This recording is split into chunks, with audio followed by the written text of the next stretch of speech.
Le dérèglement climatique provoque des blanchissements coralliens. Les coraux s'en remettent de moins en moins bien. On estime que d'ici 2050, 90% des coraux auront disparu.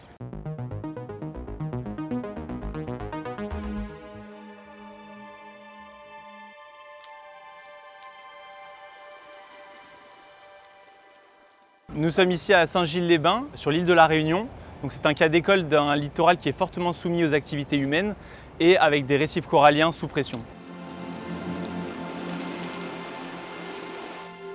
Chez Reef Pulse, nous combinons acoustique passive et intelligence artificielle pour suivre l'état de santé et le fonctionnement des récifs coralliens. Nous allons nous intéresser au son ambiant du récif corallien que nous allons étudier sur de longues périodes.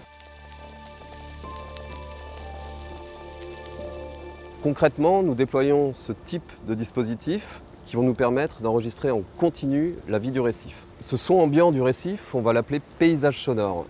Et ce paysage sonore, il est composé des sons de poissons, de crustacés, de mollusques, qui vont communiquer, se nourrir, se déplacer. On va capter l'ensemble de tous ces sons, mais également les sons des baleines qui chantent, des dauphins qui cliquent ou encore des bateaux qui passent.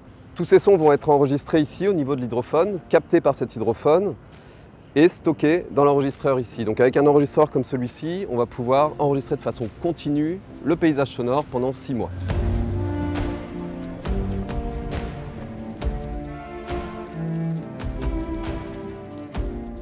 Une fois les données récupérées, nous allons les nettoyer et calculer des mesures acoustiques, comme le volume sonore, sur différentes bandes de fréquences. Et cette palette d'indicateurs va refléter l'état écologique de l'écosystème. Nous visualisons ensuite ces informations sur notre interface sous forme de cartes et de graphiques. Ceci va nous permettre d'analyser les dynamiques journalières, les cycles lunaires, les tendances saisonnières et d'identifier des pics d'activité.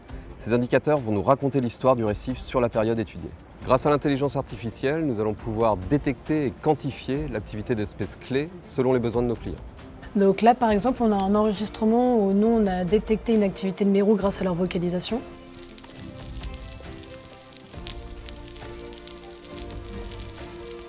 Nous, en fait, on va multiplier ce type de détection et ça va nous permettre d'identifier des moments où on a un pic d'activité des mérous et donc d'identifier des périodes de reproduction.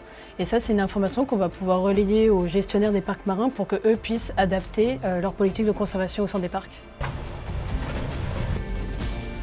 L'acoustique passive est la seule méthode qui permette de suivre de façon continue et standardisée les écosystèmes. C'est une énorme plus-value par rapport aux méthodes qui sont utilisées jusqu'à présent. En étant Grand Prix du concours iLab, nous avons obtenu un financement de France 2030 pour développer cet outil et le mettre à disposition des parcs marins, des bureaux d'études, des laboratoires de recherche et des collectivités. La finalité de notre travail est de fournir un outil d'aide à la décision aux acteurs de la conservation des récifs coralliens. L'objectif n'est pas de mettre sous cloche l'intégralité du littoral, mais plutôt de concilier les dynamiques biologiques et nos usages.